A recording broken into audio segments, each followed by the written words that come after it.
1984 आलेला नवरी मिळे नवऱ्याला हा चित्रपट तुम्ही पाहिला असेल. हा चित्रपट खूप गाजला होता आणि या सिनेमातलं निशाणा तुला दिसला ना हे गाणंही प्रचंड लोकप्रिय झालं होतं. आजही हे गाणं सोशल मीडियावर व्हायरल आहे.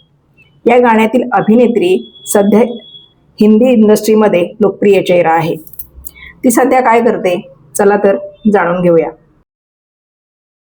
या अभिनेत्रीचं नाव आहे नीलिमा परांडेकर. नीलिमा यांनी अभिनेत्री म्हणून हिंदी टीव्ही इंडस्ट्रीतून सुरुवात केली होती. त्यानंतर नवरी मिळे नवऱ्याला सिनेमातून त्यांना खूपच लोकप्रियता मिळाली.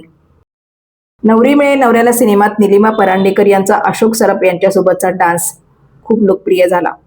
निशाणा तुला दिसला ना या गाण्यात अशोक आणि नीलिमा यांच्यातील केमिस्ट्री प्रेक्षकांना भावली. नीलिमा परांडेकर यांनी 1984 सालच्या माहेरची माणसे या चित्रपटातही काम केलं होतं. परंतु नंतर त्या हिंदी चित्रपटसृष्टीतील छोट्या पडद्याकडे वळल्या. शॉर्टकट रोमिओ, एक घर बनाऊंगा, विट्टी बिजनेसवाली, ढूंढ लेगी मंजिल हमें अशा हिंदी मालिकांमधून त्यांनी दमदार भूमिका साकारल्या.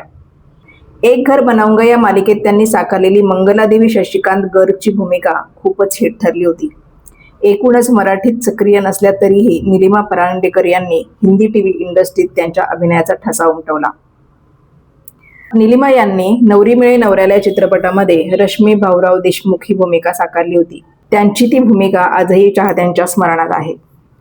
नवरी मिळे नवऱ्याला सिनेमा रिलीज होऊन 42 वर्ष झाली. या काळात नीलिमा यांच्यातही खूप बदल झाला असून त्यांना ओळखणं कठीण झालेलं आहे. मंडळी, नीलिमा यांच्या हिंदीतील कोणत्या मालिका तुम्ही पाहिल्या आहेत का? नक्की कमेंटमध्ये लिहा. पुन्हा भेटूया पुढच्या भागात.